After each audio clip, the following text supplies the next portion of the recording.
The way we lead impacts the way people live. This world needs truly human leadership. I'm Brent Stewart, your host. Thanks for listening. This podcast is an outreach of Barry-Wehmiller. You can connect with us on Facebook, LinkedIn, Instagram, and Twitter at Barry-Wehmiller, and find our podcasts, articles, and videos at trulyhumanleadership.com. You're listening to a Truly Human Leadership podcast refresher, where we reshare insight from podcast episodes from the past.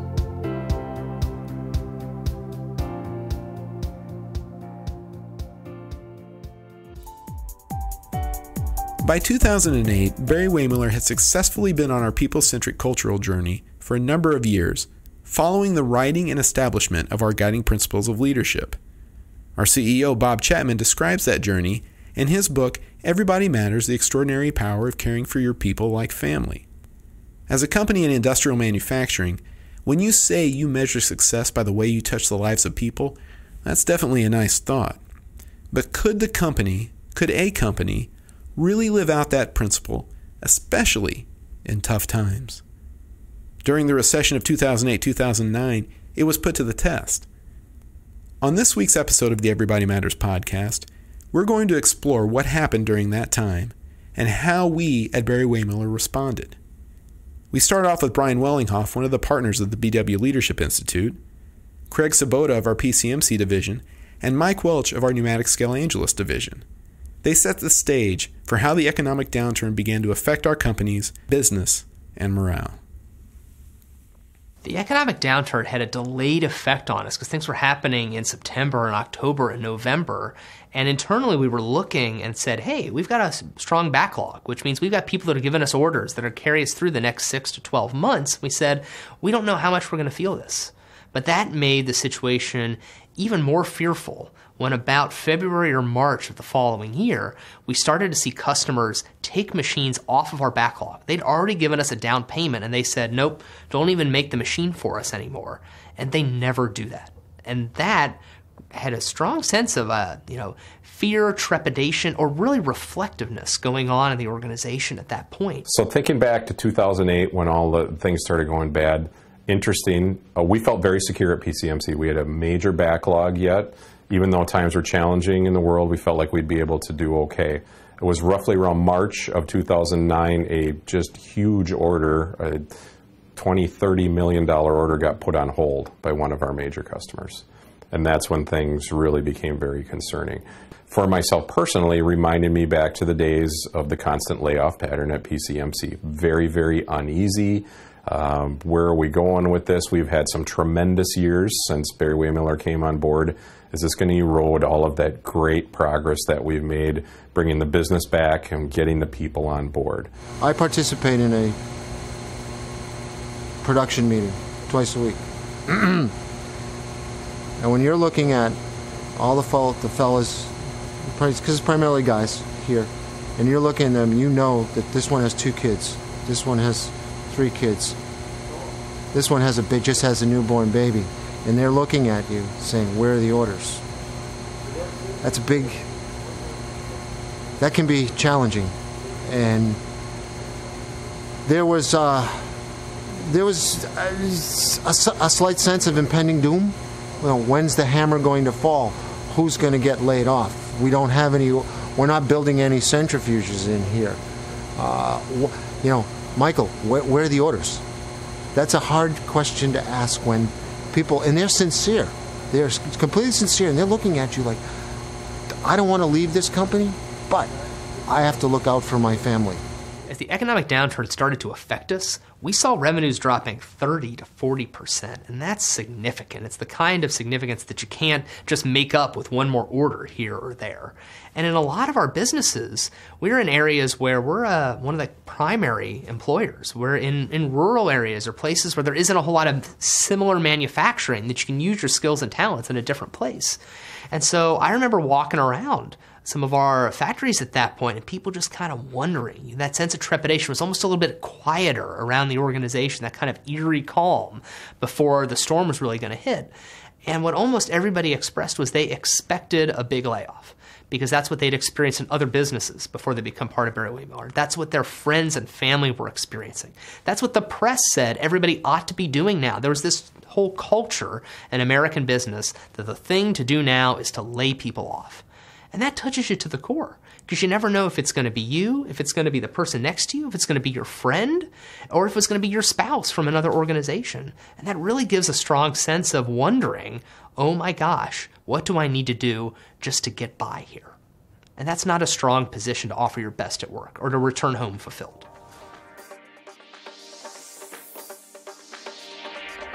Initially, Bob Chapman and other Barry-Wehmiller leaders were confident that our companies would weather the storm.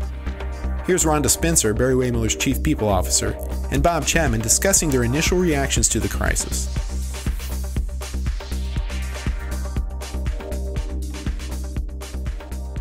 The way that hit us wasn't necessarily smack in the face of the startup. It kind of crept up on us. So I remember leaders talking about that they saw it first, sort of raising the flag and saying, I think we're going to have an issue. And Bob, being the tremendous optimist that he is, he said, I think we're okay. If we looked at the bulk of our business and the work that we had done to build a business that was really designed to sustain any economic challenge, that we had a lot of confidence. And because in some of our businesses, we'll have backlogs that could be 8 months to a year long, we're somewhat insulated from what was happening in the market. So what I really remember as a milestone moment along the journey is that we had a board meeting, and the board came into that meeting asking, don't you need to lay some people off? And Bob felt pretty positive, pretty confident at the time, and said, no, I don't think we do. I think we're going to be okay. At the end of January, I touched base with all of our executives, because we have long lead time equipment. So I talked to all of our executives and said, I'm going into a board meeting. Give me your sense. And they said, we think we're going to be okay. I walk into our board meeting, and the first thing our directors say, because it's so classic, it's like burping a baby and they cry. They said, do you need to lay off somebody? Okay, do you need to lay off somebody? I said, I don't think so. I think we're going to be okay. Bob, are you sure you're not being optimistic? No, I just checked with our team. I think we're going to be okay.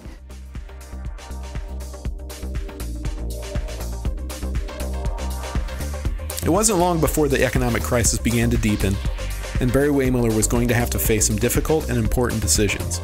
Namely, how can a company who says they value people find a way to be responsible in a time of financial distress while also protecting the jobs and lives of their team members and their families? Here, Rhonda Spencer, Brian Willinghoff, and Bob Chapman share how the organization arrived at a response.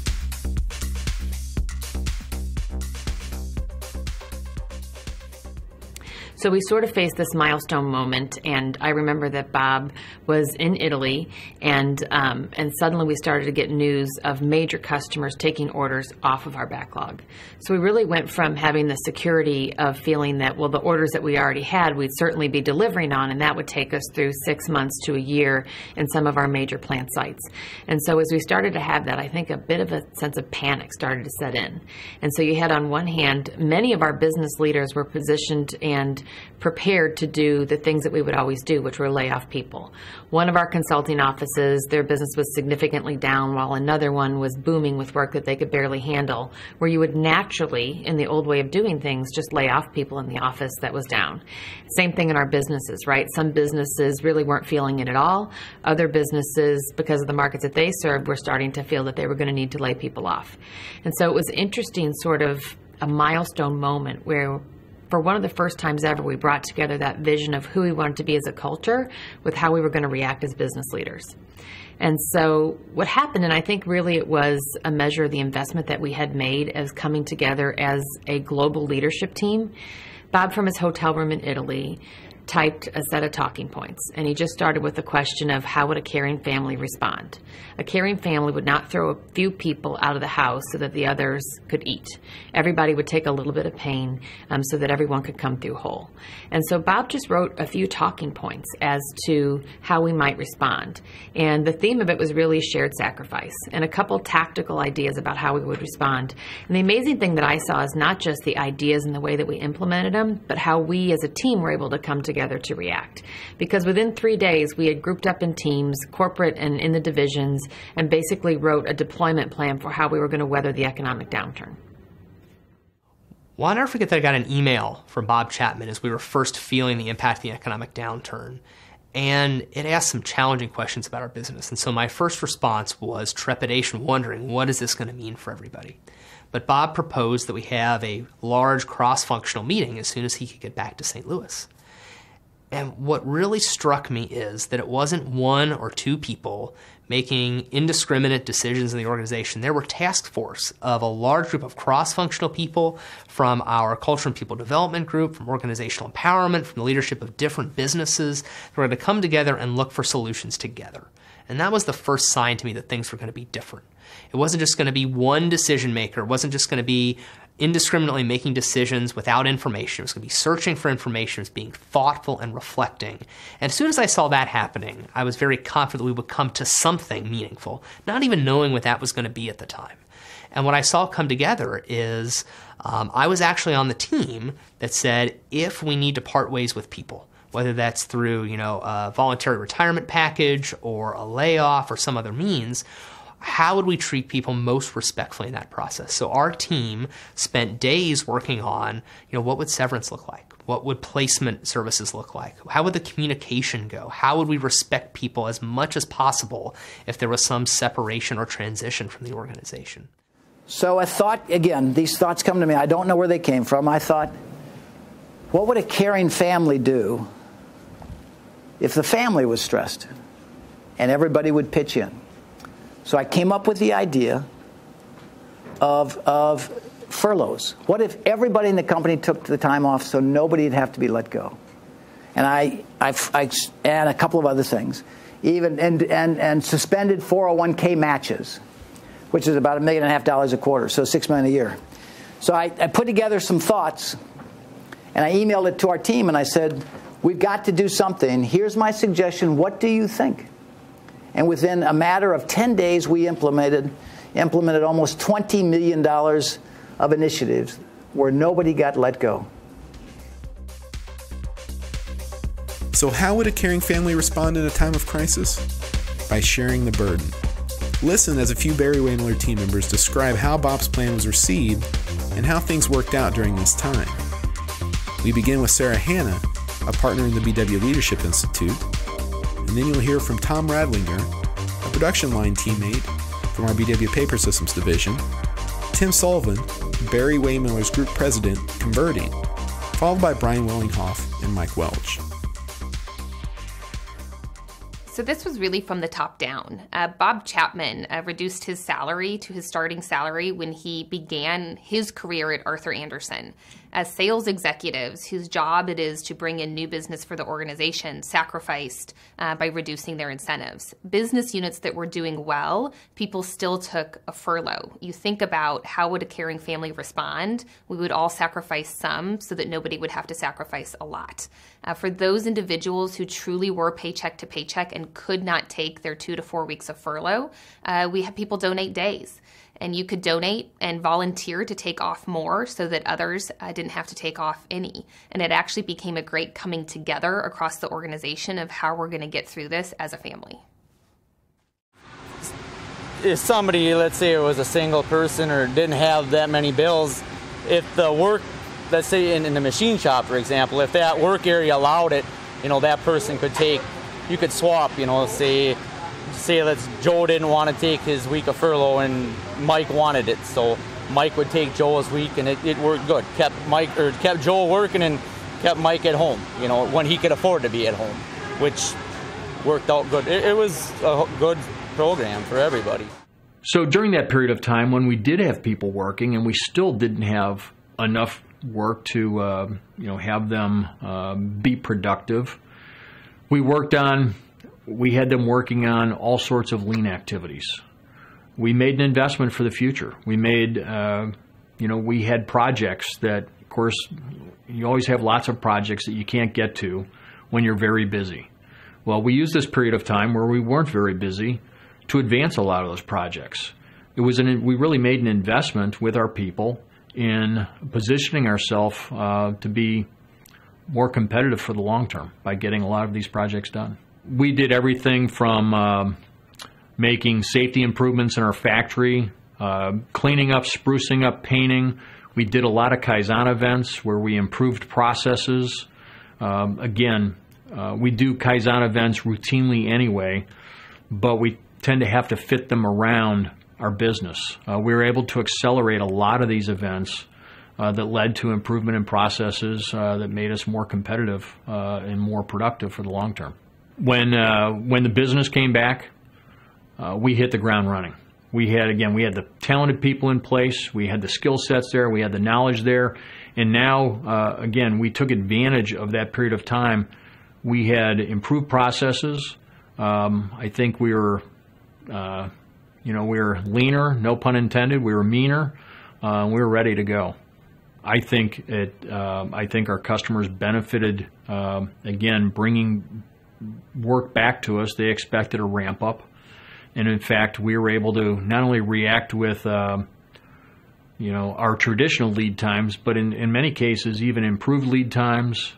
We had some great stories. We talk about catching up on Kaizen events around our shop. Well, when people had 2 or 4 weeks off, and it was in the summertime, in many cases, they were able to take time off when the weather was nice. They were able to spend more time with their family. They got projects done around the house. One person told me he was finally able to finish his basement, which he had been working on for 12 years. Another person said, my wife had been bugging me to expand the deck on our house, and of course I was able to never get around to it, and now I had no excuses because I had this time available. So we had a lot of very positive stories about how people actually use that time to benefit their personal life. I was young at the time. I didn't have a family. I wasn't married. And I have to admit to you that I was actually excited to take some additional time off. I traveled to Australia on my furlough time and fulfilled a lifetime goal of scuba diving the Great Barrier Reef. It's something that I might not have had the chance to do otherwise. So I actually took off more furlough time than I was asked to take. And what that allowed me to do is those additional weeks, 2 weeks, went into a common pool for those people that couldn't take the time off, that couldn't miss, an extra paycheck or something. And that felt really good too. It felt that the time wasn't just time off, it was a gift to another meaningful person in the organization that I wanted to still be around. We saw that if everybody was willing to sacrifice, that's what every single person in the organization, I don't even say it was a sacrifice. We did it willingly. We volunteered because I knew that even if it was whatever little part that I played, someone else could keep a job. Because again, we have to keep in mind, it's not just the employee. We affect everyone within the employee's family. If we take the word family, which we do in the Barry-Wehmiller family, the people here, the 35 that I'm associated with on it every single day, their families are impacted by what we do here.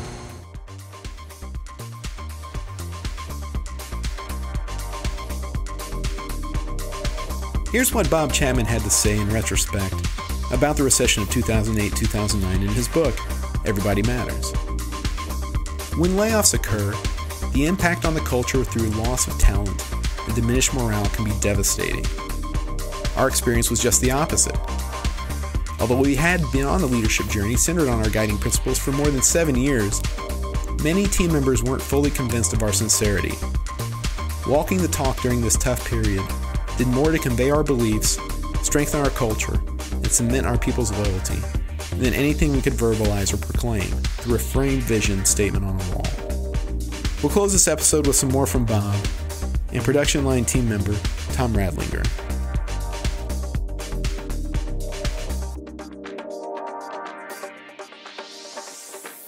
It was amazing, the reaction of people, because they were ready, clearly they were walking on eggs thinking it was their job or their friend's job.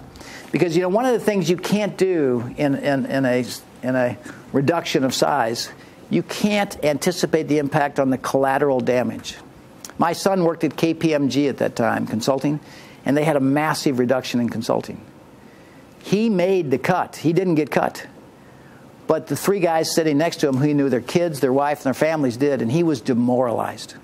So he stayed, but he saw these 3 families lose their living. And I said to our team, how many of you have ever been let go? What does it feel like to walk in your home and tell your family, I was told to clean out my desk by 5 o'clock, I don't know how we're going to make the mortgage payment. I don't know how we're going to make our house, our car payments. I don't know what we're going to do because there are no jobs. So as a result of that, we got through the economic downturn, and we protected the health of everybody. In 2010, we had the best year in our history. Was it because of what we did? I think that contributed materially because the morale was amazing in our company because everybody didn't worry about losing their job when everybody was losing their jobs. Everybody was being impacted. So I always say to us, who you are is shown in tough times, not good times. Good times never shows anybody's character. Tough times do. And when we got through that period of time, it was amazing the impact it made on our team members. If we were going through hard times and it meant that we had to cut back on stuff, my daughter would eat before I would. I would never shove her out on the street and say, you're on your own till a paycheck comes in. That's what families do. You watch out for one another. It feels good working, and when you go home, you have a peace of mind knowing that we're going to have a job.